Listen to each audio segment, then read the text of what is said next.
আমাদের স্টুডিওতে আজকে আরেক ভাই আসছে, ভাইয়ের নামটা প্লাস কোন জায়গাটার কথা বলে আমাদের হচ্ছে তৌফিক।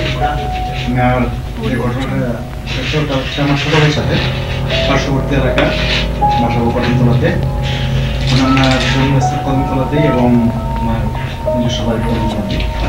তো যখন ঘটনাটা ঘটে তখন আমি মেবি ক্লাস 5 or 6 এ।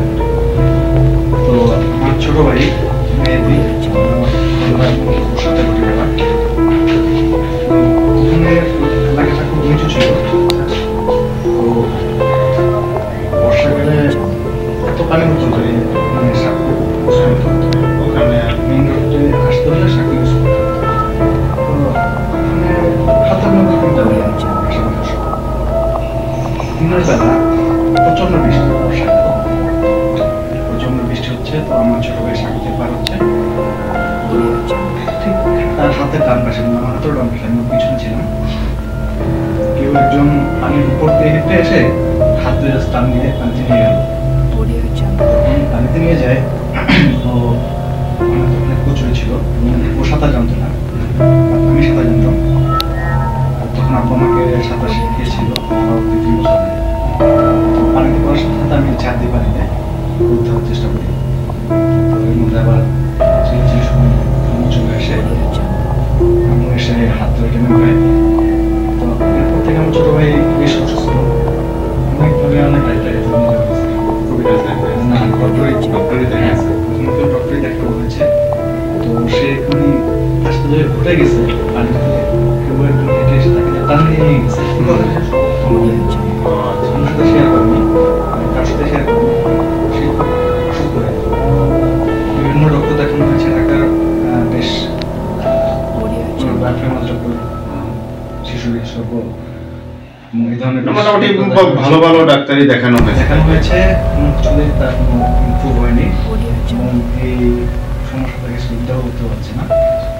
তো একটা পর্যায়ে একজন সাজেস্ট করলো যে গোরান সাপ্তাহ মুখতার হুজুরের কথা, তো ওই হুজুরের কাছে নিয়ে যাওয়ার জন্য। ওই হুজুরের কাছে গেলাম, তখন সে হুজুরকে খুলে বলে দিচ্ছে। এর আগে কিন্তু সে আমাদেরকে সাথে শেয়ার করে না।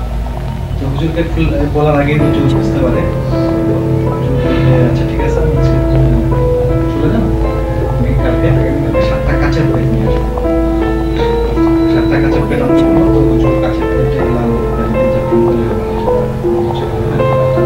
গাড়িতে লিখে দিল, আমি চলে গেছি যে একদিন একটা প্লেট ধুয়ে করে 7 দিন থেকে 7টা প্লেট ধুয়ে পানি খাওয়াবে।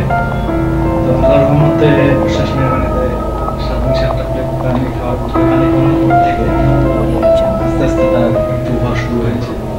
তার সিমটমটা কি ছিল? সিমটমটা ছিল এরকম যে কখনো সে খুব রুড বিহেভ করতেছে, কখনো সে মেন্টালি সিক হয়ে যাচ্ছে, কখনো তার প্রচন্ড জ্বর হচ্ছে, যেটা ডাক্তার অস্বাভাবিক জ্বর। হ্যাঁ, অস্বাভাবিক জ্বর, যেটা ইনস্ট্যান্ট সাপোজিটার দিয়েও কাজ হচ্ছে না। আবার কখনো এমন হচ্ছে যে সে